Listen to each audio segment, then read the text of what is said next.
ഇന്ന് എൻ്റെ ശക്തി എന്ന് പറയുന്നത്, എൻ്റെ ബലം, എൻ്റെ തൂണുകൾ എന്ന് പറയുന്നത് അവരാണ്. നിങ്ങളെന്നെ ആലോചിക്കുക, കുറച്ച് കാലമായിട്ട് ഞാൻ സിനിമയിൽ അഭിനയിക്കുന്നില്ലല്ലോ, 5 പൈസ വരുമാനം വീട്ടിലോട്ട് കൊടുക്കുന്നില്ല. ഞാൻ ചിലവാക്കിക്കൊണ്ടിരിക്കുക. ഇതെവിടെ നിന്നാണ് വരുന്നത്? ഈ കുട്ടികളല്ലേ വീട് നോക്കുന്നത്. ഒരാൾ പോലും ഞാൻ അത് ചെയ്യരുത്, അവർ വോളണ്ടറി ഇത് ചെയ്യുക. അവർക്ക് മനസ്സിലായി, നോ ഇത്രയും കാലം ഈ മനുഷ്യൻ ഞങ്ങളെ നല്ല പോലെ വളർത്തിയതാണല്ലോ, ഇനി അയാളുടെ ഒരു 50 കഴിഞ്ഞതല്ലേ, let me sponsor him completely. അന്ന് റെസ്ട്രിക്ട് ചെയ്തിരുന്നെങ്കിൽ പറ്റത്തില്ല, ഒരു കരിയർ കിട്ടില്ല. അവരെ കൊണ്ട് ഞാൻ പൈസ കൊടുപ്പിക്കുമായിരുന്നു. ആർക്കെങ്കിലും എന്തെങ്കിലും ഒരു ബുദ്ധിമുട്ട് വരുന്ന ഞാൻ പറയും, മക്കളെ കൊടുത്തിട്ട് കൊണ്ടു കൊടുക്കുക, ആൻറ്റിക്ക് ലിവർ കൊണ്ട് കൊടുക്കുക. അതുപോലും നമ്മൾ അവരെ ശീലിപ്പിച്ചാണ്ടല്ലോ, അവർക്ക് കണ്ടു തുടങ്ങി, ഇത് മുഴുവൻ നമ്മൾ ഉണ്ടാക്കുന്ന പൈസ മുഴുവൻ നമ്മുടേതല്ല, ഇത് വേറെ ആരുടെയും കൂടി നമ്മുടെ കൂടെ വരുന്ന കൊടുക്കാൻ പഠിപ്പിച്ചു കൊടുത്തു.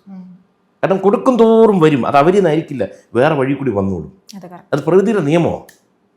അപ്പോൾ ഇതൊക്കെ നമ്മൾ മറ്റുള്ളവരിൽ നിന്ന് കണ്ടും ബുക്ക് വായിച്ചും ഞാൻ ധാരാളം വായിക്കുന്നതാണ്. അപ്പോൾ വായനയിലൂടെ, കാരണം വേറെ ഏതോ ഒരു അറിവുള്ള ഒരാൾ എഴുതുന്നതാണ്, അത് നമ്മളിലോട്ട് പകരും. നമ്മളിതെല്ലാം പിള്ളേർക്ക് പറഞ്ഞു കൊടുക്കും. പിള്ളേരുടെ ഫ്രണ്ട്സ് ഇരിക്കുമ്പോൾ പറയും, ഇതങ്ങ് സ്പ്രെഡ് ചെയ്ത് പോയാൽ മതി.